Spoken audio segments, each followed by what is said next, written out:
Hello everyone, it's Scott and welcome back to another episode of Sky Factory 2. So what I'm going to do here is basically update the floor of the mob farm with the cursed earth that we got from the division sigil activation ritual. And so there's a very small window of time here between when I place the earth and when mobs are going to start spawning. So I have an escape route, so let's get placing. So by default, I'm starting to see a little bit of blue sparkles. I'm starting to panic.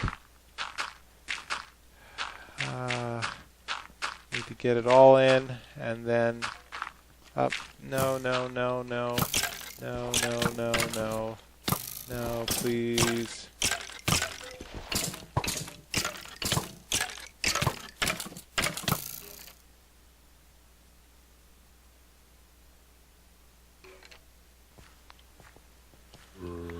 Alright, I'm back, and what I have finally placed all of the cursed earth, and what I've decided to do is just rip up the ceiling and reach down to my fan levers and turn them on.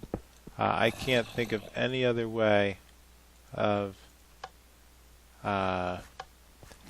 being able to brave that room anymore. It's ridiculous. So I seem to okay, I still have replacement slabs, so I'm going to seal this up as I go, as I activate the levers.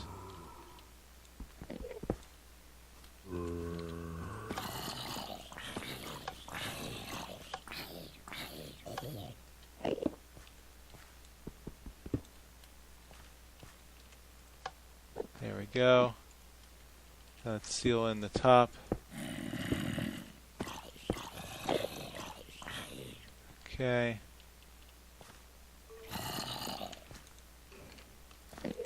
So this has been an absolutely terrible attempt here at why is their head sticking out of the ceiling? But this whole thing of upgrading the mob farm has not been the way I have planned, but I guess it has to be done. I'll bite the bullet here, and maybe in the long run it would have been a good decision. So I only have a couple more to go here. 1, 2, 3, 4, 5. With that, all the fans should be blowing all of the mobs back to the central drop zone.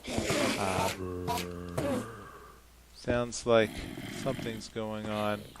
I'm just going to seal this in for my safety, and let's close this off, and I hope I never ever have to go in there again.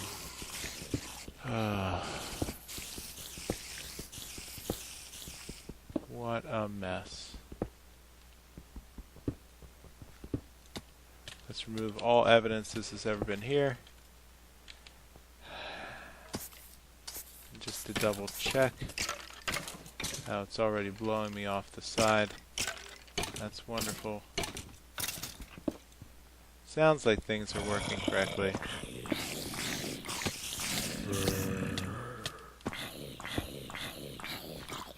Let's just peek in. How are things looking? Pretty good, it seems.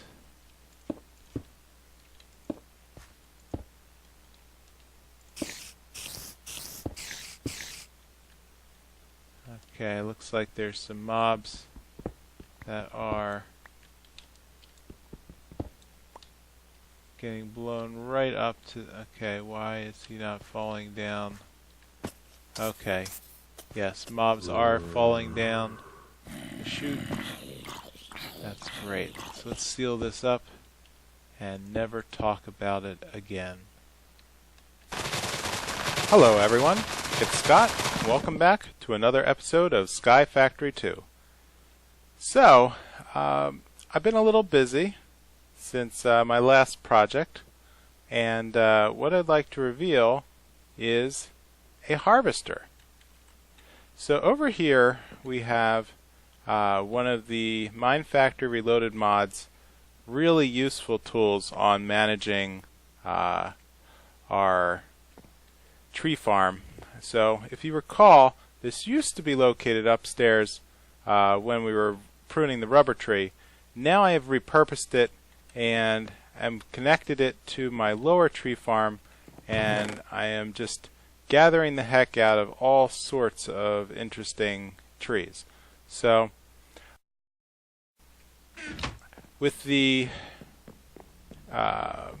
soul sand production over here, I've been churning a couple more stacks of soul sand and placing them down in the factory area where I've been grinding them using the auto sieve.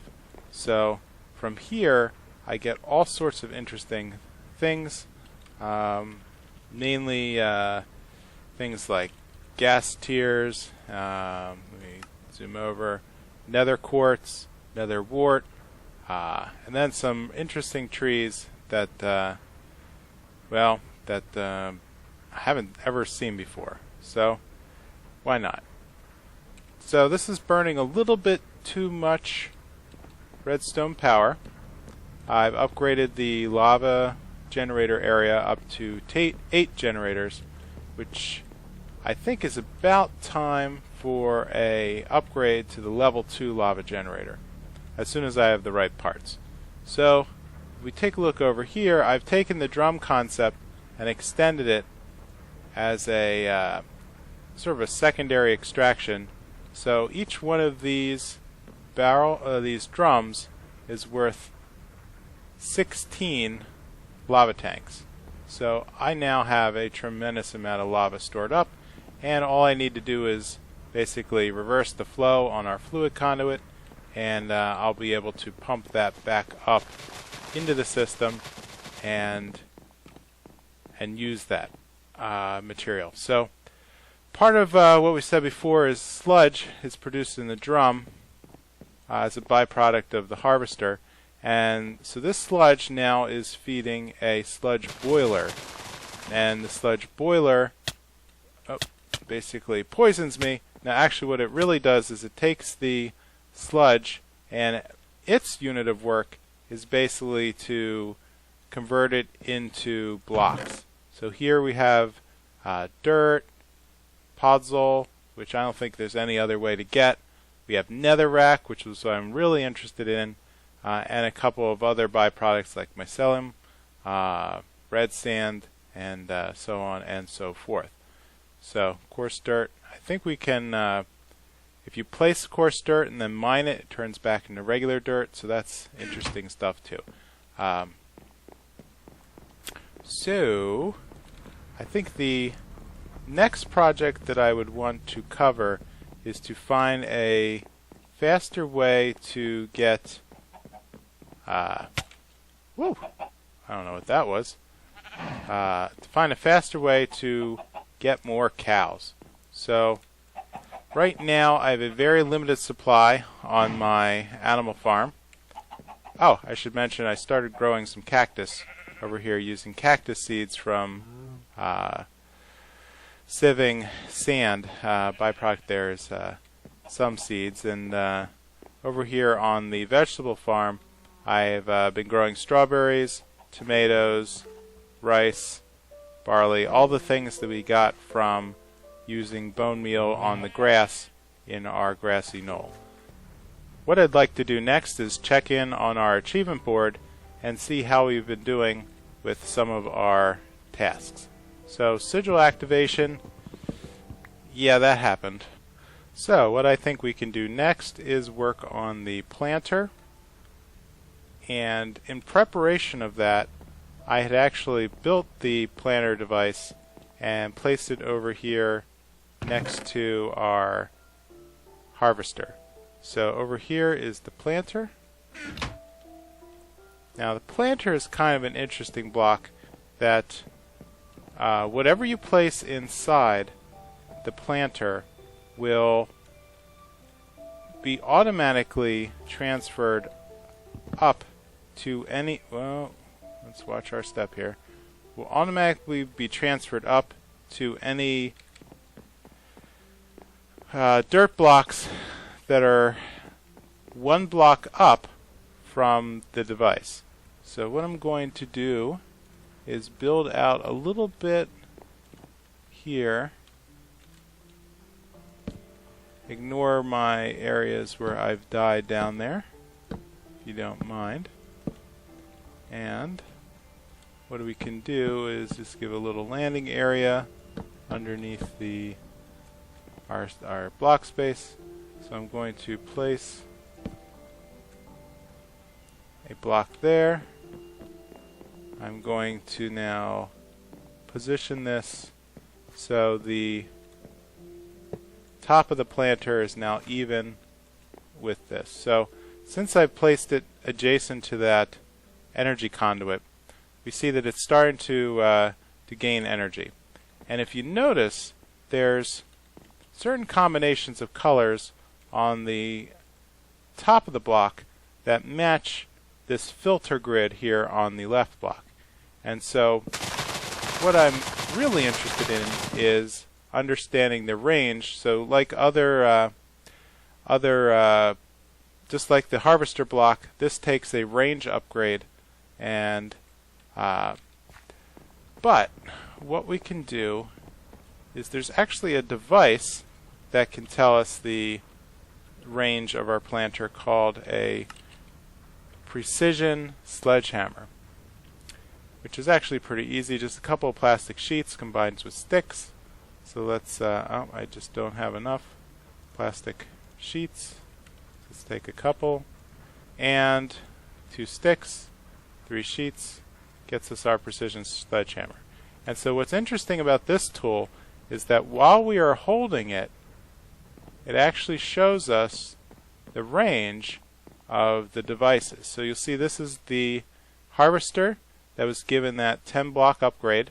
So everything in yellow here are blocks that are the base that will be harvested by the harvester. And if I remove, whoop, haha, that actually rotates it. Interesting. So if I take the range upgrade out, the default range of a harvester is only a 3x3 block. So that's not going to cut it.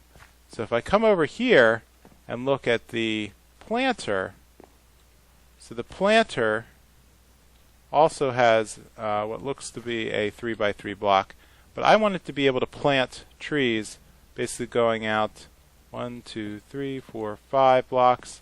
So I need a medium range upgrade. And let's place the upgrade platinum back in so it can take care of these tall trees. So let's head back to the chest. Upgrade. Let's try something. Okay, radius increase 5. So let's maybe either bronze. Let's try silver just as a buffer. So raw plastic, pretty simple. So let's find 3 silver, some redstone,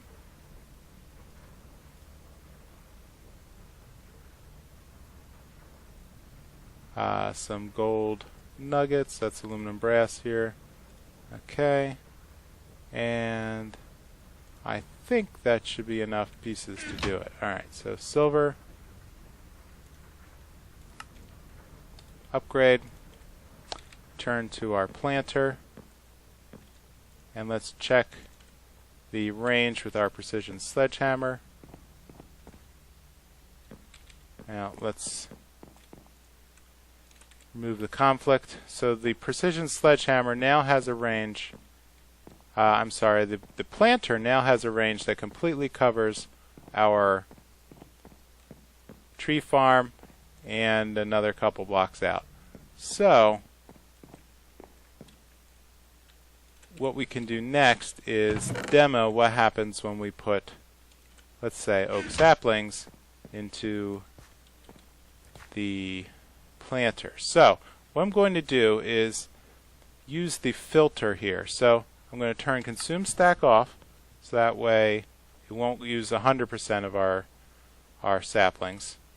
Let's say I want to plant saplings in this corner, which will be equivalent to the red zone.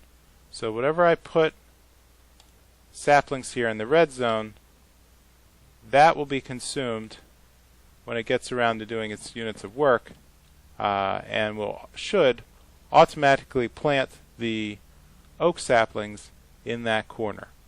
And I think what I need to do is maybe build out another row here of, here we go, some saplings, and that will then fill in.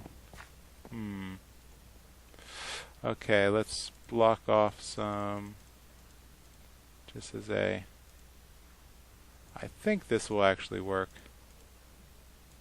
So if I block off the other areas, it looks like it actually went and planted in the blue and purple zone. I think that if there is nothing in the filter blocks, it will automatically use whatever it has in the inventory randomly. So with that, I'm going to load it up with the rest of our sapling types. So let's say I have a fuse wood, dark wood, ghost wood, jungle saplings, spruce, and birch. I think that's all of our types. Let's throw in rubber too. And head over to the planter. And what we can do then is pick one of each, just to round it out. So rubber, spruce, jungle, ghostwood, fusewood, darkwood, and birch. I think that's all the tree types in the game, but I could be wrong. It would not be the first time. But that gives us a pretty good, here we go. So that gives us a nice refilling tree farm. And so as those trees grow, the harvester will chop them down. And really all I need to do is make a return loop for to go from that chest back to the planter using item ducts, and then that should polish off any kind of renewable need. Here we go. I'll just make a placeholder for that later. And that should cover that.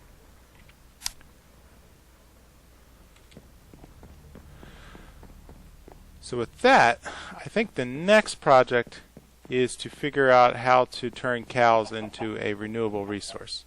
So this is a little uncharted territory for me, but I think what we should do next is build out a area where we can create a animal spawner. So I was doing a little bit of research, and I think the part that we need is something called the auto spawner. So the auto spawner is another block that I think comes from Mine Factory Reloaded. That is one of these that's going to take our plastic sheets and a couple of other materials and build out yet another device that consumes redstone, and we have an awful lot of those lately. So what I'm going to do is just build out a little area here, and if we return to our achievement area, I've been kind of prepping a little here with some extra material. So I'm going to take the parts for that auto spawner. How did I get the magma cream without any kind of slime spawns here in our void world? The magma cream can be made a variety of ways by mixing a blaze powder, and in our case coagulated blood was the only material that I could get a handle on, and blood as a liquid is made by burning rotten flesh in the smeltery, and it took about 2 stacks of rotten flesh to produce 2 coagulated bloods. So let's build our mob's auto spawner. These are all the interesting here. Let's just go back to here.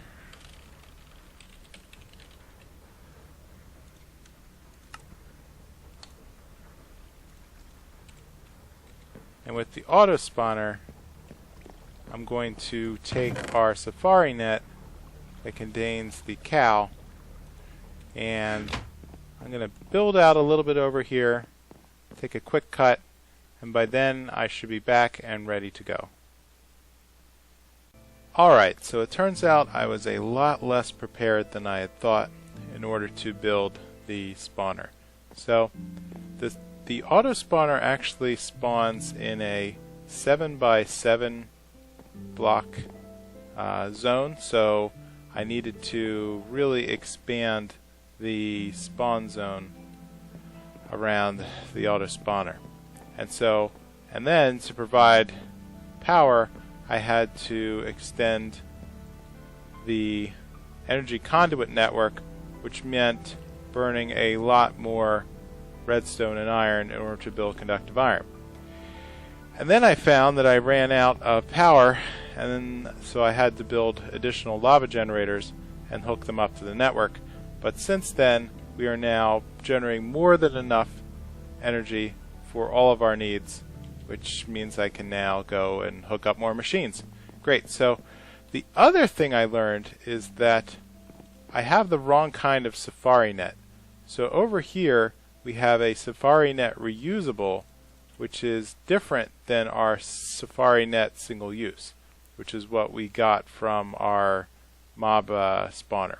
So I'm going to craft up one single safari net reusable and figure out how to release this cow and suck him back up. And in theory, I'm now ready to place him within the that's interesting, spawning that. Okay, let's place him within the auto spawner and see what happens the next time that the idle ticker counts down.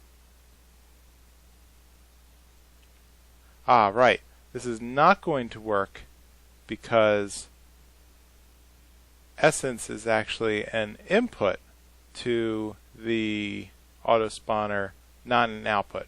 So what is essence? Essence is a material that's basically EXP that is produced by the grinder. So doing a little bit of research, the grinder produces essence by taking mobs, and basically anything in a 5x5 zone in front of the grinder will be caught up in its violent net. And I don't really want to. Let's give a quick example. Since this is a reusable net, if I place the cow down, suck up my friend the. Can I grab a hot? No, let's grab a chicken. Sorry, chicken. If I place him down in front of the grinder, let's see what happens when this gets close to a tick. Poof. He vanishes, and we produce 132 essence. So I'm going to need a lot of essence to spawn cows. So I think I'm going to have to call this an episode and work on how to get additional essence over to the mob spawner. So unfortunately, I might have to wire up EXP from our drain system over here, or maybe I'll just move the drain altogether and see if that can be used to power the grinder. And with that, if you could please leave a comment or a like below the video, let me know how I'm doing, and I will see you next time. Bye.